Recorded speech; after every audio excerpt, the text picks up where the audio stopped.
غیب کا علم اللہ کے پاس ہے، اللہ کے سوا کوئی غیب نہیں جانتا، کہ بھائی ہم نے کب کہا کہ آل محمد جو ہے وہ ان کا کوئی اپنا نیٹ ورک ہے؟ بھائی اللہ کا ہی نیٹ ورک ہے، وہ اللہ کے ہی نمائندے ہیں، وہ اللہ کو ہی منوا رہے ہیں، وہ اللہ پتہ کیسے چلے کہ یہ میرا امام جو ہے یہ اللہ نے بنایا ہے یا نہیں بنایا؟ اگر یہ میرے امام کو اللہ نے بنایا ہے تو وہ اللہ اسے رابطے میں بھی ہوگا، جب اللہ اس سے رابطے میں ہے تو اللہ نے مجھے اگر ان کے توسط سے کوئی بات بتا دی تو یہ علم غیب ہو گئی، یہ شرک ہو گیا، یہ کفر ہو گیا، تو پھر مطلب میں تو پھر اللہ تک پہنچ ہی نہیں سکتا۔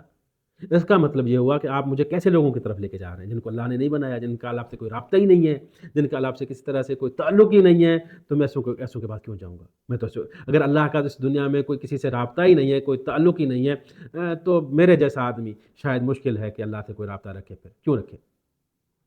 جو مجھ سے میں عاجز آدمی، میرے پاس کوئی وسیلہ نہیں ہے، کوئی راہ نہیں ہے، اس کے پاس سب سارے ذرائع ہیں اللہ کے پاس، وہ مجھ تک اگر پہنچنے کے لیے یا کسی اتھارٹی تک نہیں پہنچ سکتا،